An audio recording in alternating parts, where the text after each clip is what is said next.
तो दोस्तों यहाँ पर हमारे पास है क्लास 10th मैथ के लिए एक बहुत ही महत्वपूर्ण प्रश्न। और इस टाइप का जो प्रश्न है ये आपसे 6 नंबर के लिए पूछता है हमेशा, ठीक है ना।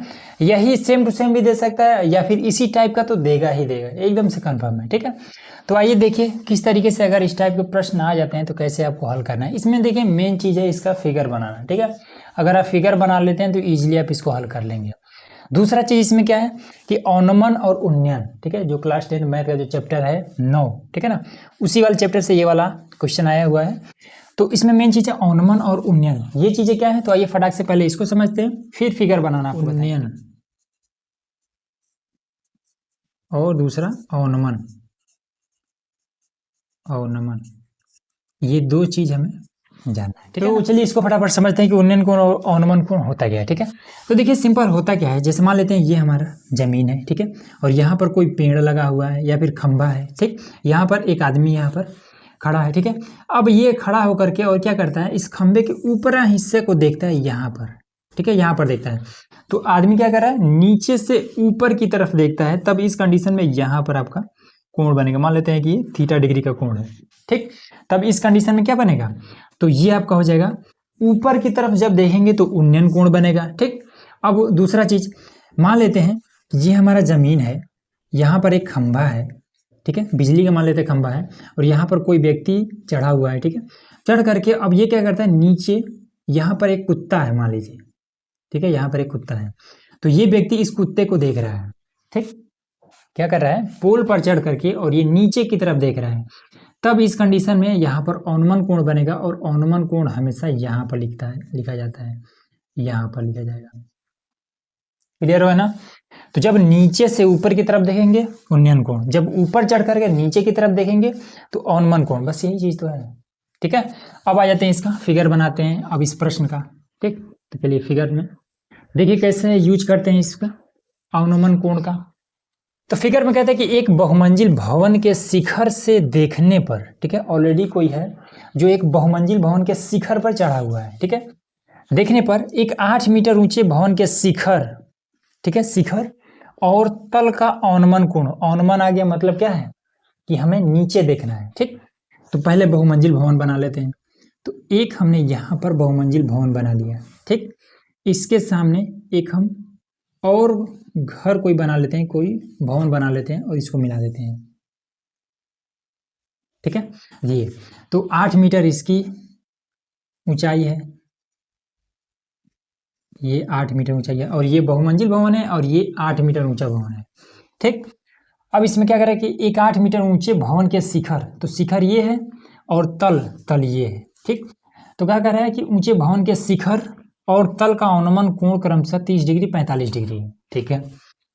तो शिखर का 30 डिग्री अवनमन कोण यहाँ पर बनेगा ना, तो यहाँ पर बना देते हैं, ठीक है, इसको भी मिला देते हैं ऐसे, ठीक है। तो यहाँ पर आपका 30 डिग्री बन जाएगा और इसको ऐसे मिला दीजिए, ये चीज, ठीक।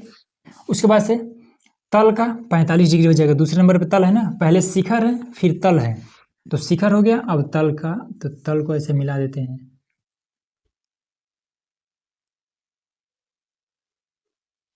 ये हो गया, ठीक है। तो अब ये पूरा कितना हो जाएगा, ये पूरा हो जाएगा 45 डिग्री, 45 डिग्री, ठीक। तो इसको मान लेते हैं ए, ये हो जाएगा बी, ये हो जाएगा सी, और ये हो जाएगा डी, ये हो जाएगा ई, और ये हो जाएगा एफ, ठीक। तो फिगर क्लियर हुआ ना। कह रहे कि बहुमंजिल भवन की ऊंचाई, ये जो बहुमंजिल भवन है ये तो 8 मीटर का है, तो फिक्स है। ये वाला जो बहुमंजिल भवन है इसकी टोटल ऊंचाई हमें बतानी है। देखिए यहाँ से यहाँ तक 8 मीटर है, तो इसके सामने अगर जाएंगे तो यहाँ से यहाँ तक भी 8 मीटर हो जाएगा, तो इसको लिख देते हैं, ये भाई साहब 8 मीटर का है, ठीक है। अब इसकी ऊंचाई हमें नहीं पता है, या फिर इधर देखेंगे तो इसकी ऊंचाई हमें नहीं पता है, तो इसको मान लेते हैं कि h मीटर है ये, ठीक। तो इसकी ऊंचाई, ये पूरे की ऊंचाई हमें बतानी है, इधर वाला और इधर वाला दोनों सेम ही है।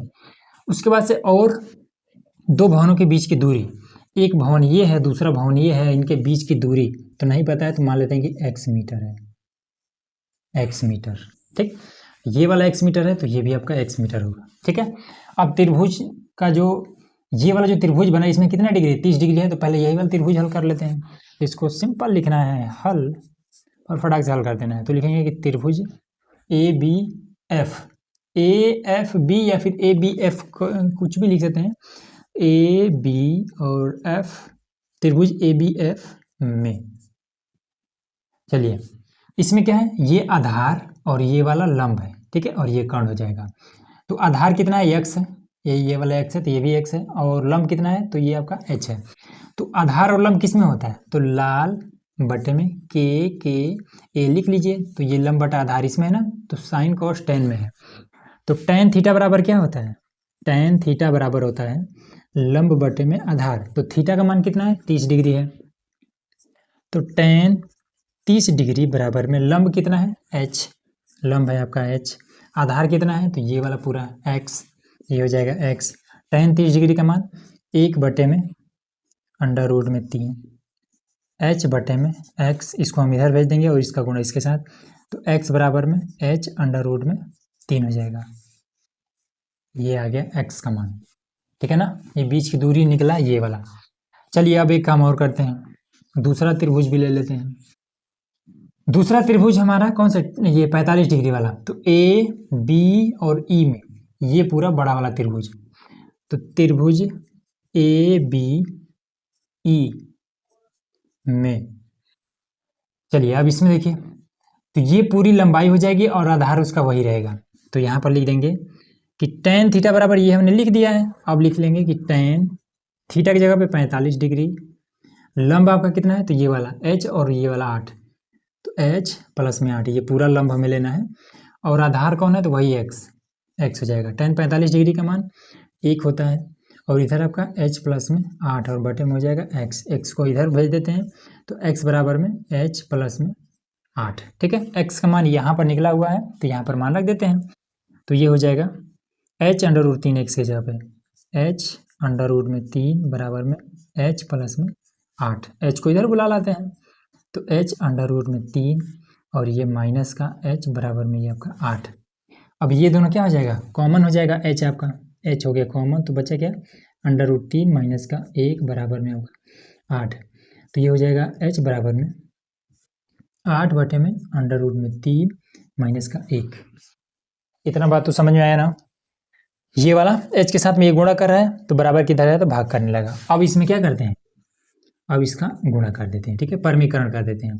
तो अंडर रूट 3 माइनस का 1 है, तो इसके अपोजिट चिन्ह से अंडर रूट 3 प्लस का 1 से इसका परिमेयकरण किया जाता है, ठीक है। तो ये हो जाएगा।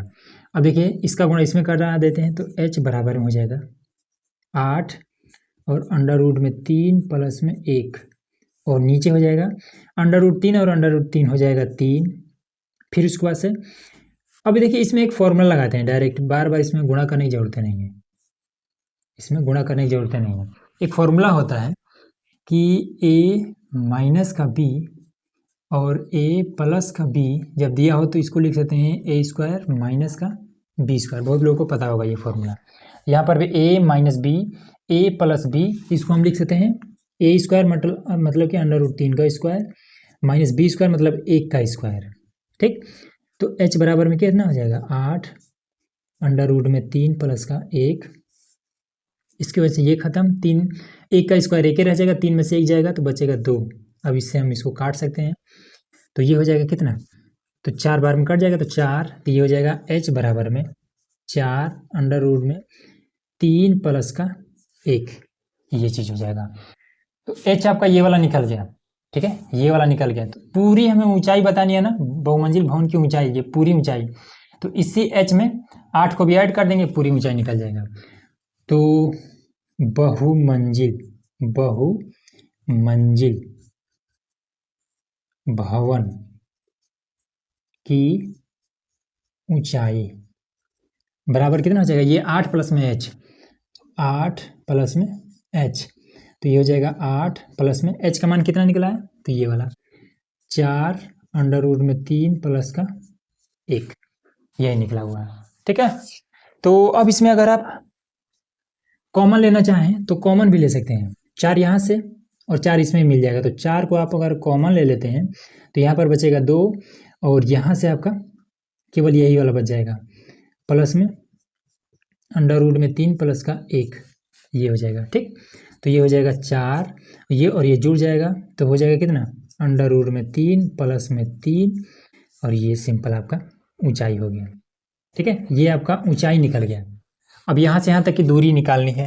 चलिए यहाँ पर मान रख देते हैं। एच का मान कहाँ गया, एच का मान यही वाला मान उठा करके और यहाँ पर रख दीजिए, आपका आंसर आ जाएगा। तो x बराबर में h का मान कितना है 4 रूट में 3 प्लस का 1 और रूट में 3, ये और ये एक साथ रखिए या फिर इसका गुणा इसमें कर दीजिए। तो ये हो जाएगा 4 अंडर रूट में 3 प्लस में 4 और फिर अंडर रूट में 3। ठीक है, बारी बारी से कर देना ताकि आपको कन्फ्यूजन ना हो। फिर इसका गुणा इसमें, तो रूट तीन जब गुणा करेंगे तो कितना हो जाएगा, एक बार 3 हो जाएगा। ठीक है, रूट 3 गुणे रूट 3 एक बार 3 हो जाता है। फिर इसका गुणा इसके साथ कर देंगे तो कितना हो जाएगा, ये हो जाएगा 4 रूट का 3। तो ये हो जाएगा x बराबर में 4 3 12 प्लस में 4 अंडर रूट में 3। तो 4 यहाँ से और 3 यहाँ से कॉमन कर लेते हैं, या फिर काम करते हैं यहीं से कॉमन कर लीजिए ना, यही दोनों कॉमन कर लीजिए। तो ये हो जाएगा 3 प्लस में अंडर रूट में 3 और यही आपका आंसर हो जाएगा। ये आपका दूसरा और फाइनल आंसर आ गया। ठीक है, दोनों का आंसर सेम ही है, दोनों का आंसर सेम है, ये आपका आंसर आ गया। ठीक, इतना काम करने के बाद से आपका 6 नंबर कंप्लीट होगा। तो उम्मीद है कि ये चीज़ आपको इजीली समझ में आ गया होगा। तो चलिए मिलते हैं नेक्स्ट वीडियो में, जिसमें हम लोग और भी इंपॉर्टेंट क्वेश्चन को हल करने वाले हैं। उसके लिए चैनल को सब्सक्राइब करके रखिएगा।